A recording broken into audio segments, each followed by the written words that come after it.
Actualité des FAMA dans le cadre des opérations de surveillance du territoire menées ce samedi 23 mai 2026. L'état-major général des armées informe l'opinion que les vecteurs aériens des FAMA ont détecté un important regroupement de groupes armés terroristes avec plusieurs motos à l'ouest de la localité de Kolokani, région de Koulikoro. Après quelques heures d'observation, plusieurs autres éléments terroristes ont rejoint le dit groupe. Des frappes effectuées sur le point de regroupement ont permis de neutraliser plusieurs dizaines de terroristes et de détruire totalement l'ensemble de leur logistique. Les opérations de reconnaissance se poursuivent dans la zone. L'état-major général des armées exprime tous ses encouragements aux forces de défense et de sécurité pour leur engagement inébranlable dans la lutte contre le terrorisme sur l'ensemble du territoire national. Œuvre sociale du président de la transition en cette veille de fête de Tabaski, le général d'armée Assimi Goïta au chevet des familles des chauffeurs de citernes. 50 au total, ces derniers sont tombés pour la patrie pendant la crise du ravitaillement du pays en hydrocarbures. Youssouf Diakité, Tchédje Kamara, reportage. Ceci est la concrétisation de la solidarité présidentielle à travers les œuvres sociales, en remettant ces dons aux familles des chauffeurs qui sont tombés pour le Mali. Le geste est symbolique mais plein de significations. C'est pourquoi les chauffeurs saluent la pertinence du geste.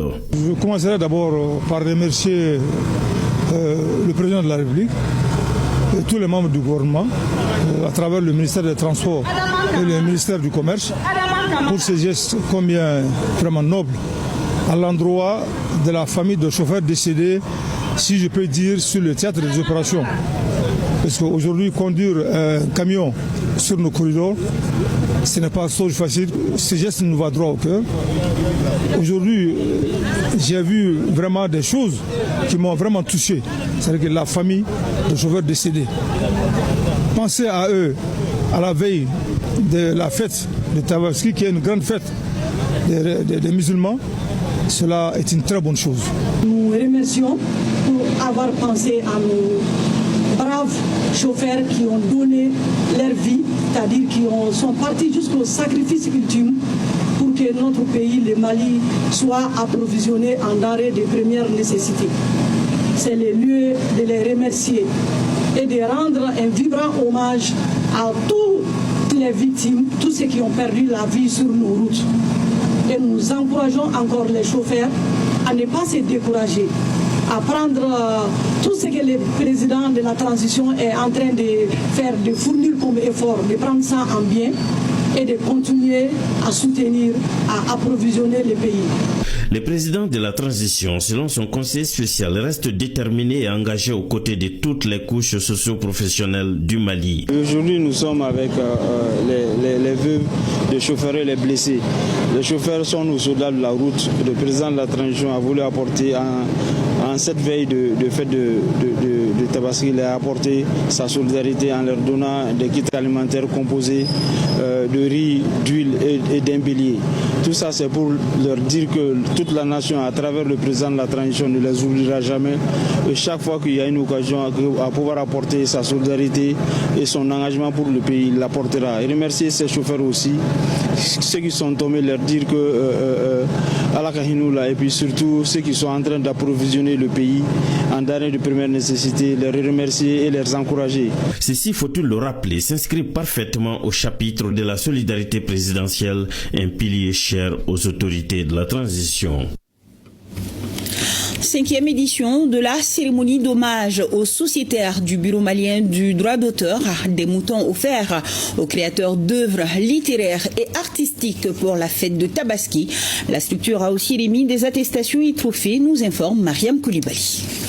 Par ce élan de solidarité et de reconnaissance, le Bureau malien du droit d'auteur témoigne une fois de plus son attachement au bien-être des femmes et hommes qui œuvrent pour le rayonnement de la culture malienne. L'initiative, qui est à sa 5e édition, est célébrée cette année sous le thème « Droit d'auteur et éducation, bâtir l'avenir par la valorisation des créateurs littéraires et artistiques ». La période que nous traversons est comparable à une période de soudure, donc il est normal pour le Bureau malien du droit d'auteur d'assister ces sociétaires. Ils sont une quarantaine d'artistes à recevoir un bélieu, un sac de riz et d'huile, de quoi passer agréablement la fête de Tabaski. D'autres se sont vus décerner des attestations et des trophées en guise des efforts au service de la culture nationale. On est toujours très content lorsque notre travail est reconnu et surtout par notre pays. Ça montre que ce que nous sommes en train de faire est visible et utile. Aujourd'hui, on célèbre la culture.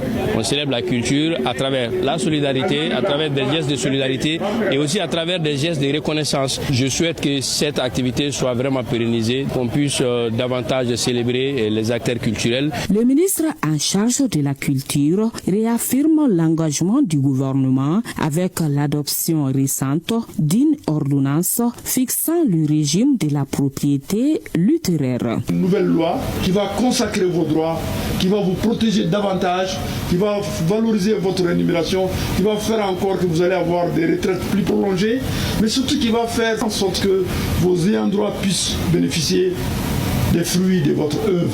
La cérémonie, démarrée par des prestations artistiques, est marquée par la remise d'un lot de matériel d'orchestre à la région de Djouila en appui au groupe Baninko Jazz. Beaucoup de joie. Dons de bétail dans le cadre de l'opération Tabaski de Karama Solidarity à des personnes vulnérables. Un projet qui est à sa 4e édition.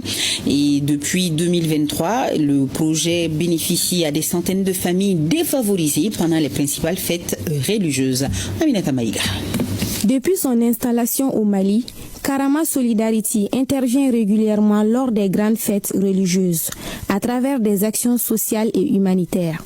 Pour la Tabaski 2026, l'organisation caritative offre du bétail aux veuves, réfugiés, déplacés internes, orphelins et ménages sans soutien. Nous allons réussir à faciliter l'accès des couches les plus vulnérables aux aliments riches en protéines animales durant les moments festifs de Tabaski 2026 à travers la distribution d'au moins 9660 colis de viande de bœuf du Mali au profit de plus de 77 280 bénéficiaires en besoin d'assistance alimentaire. Financée à plus de 317 millions de francs CFA, l'opération couvre le district de Bamako, la ville de Ségou et leur périphérie. Le projet sera mis en œuvre avec l'appui de plusieurs partenaires institutionnels et associatifs. Dans le cadre du partenariat entre Karama Solidarity et le ministère des Affaires religieuses, du culte et des coutumes, un partenariat que nous saluons, car il montre qu'ensemble, institutions publiques et acteurs humanitaires peuvent transformer la vie des populations, donner le sourire aux personnes démunies et permettre à chaque famille de vivre la Tabaski dans la joie et dans la dignité. L'initiative de Karama Solidarité est très salutaire et bénéfique pour les bénéficiaires que nous sommes, c'est-à-dire les parties vulnérables de la société malienne, c'est-à-dire les veuves, les déplacés internes, les orphelins. Vraiment, chacun trouve sa part. À travers cette opération Tabaski, Karama Solidarity entend une nouvelle fois promouvoir la solidarité et le soutien aux couches les plus fragiles. Échange fructueux entre le gouvernement et les acteurs humanitaires. C'est à la faveur de l'atelier de planification annuelle conjointe commissariat à la sécurité alimentaire CSA et cluster sécurité alimentaire au Mali. Objectif: harmoniser, optimiser et coordonner les interventions d'assistance et de résilience. Abdul Karim Kaba pour le compte rendu.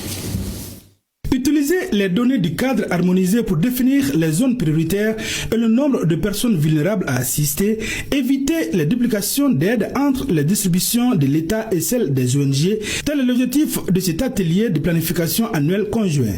L'atelier conjoint entre le commissariat à la sécurité alimentaire et le cluster sécurité alimentaire est un espace d'harmonisation des actions. Alors si nous sommes réunis ici aujourd'hui, c'est pour 3 raisons essentiellement. La première, c'est qu'une coordination effective est nécessaire, et surtout sous l'égide du gouvernement, afin que toutes les parties prenantes de notre secteur puissent parler en face, s'écouter et regarder dans la même direction.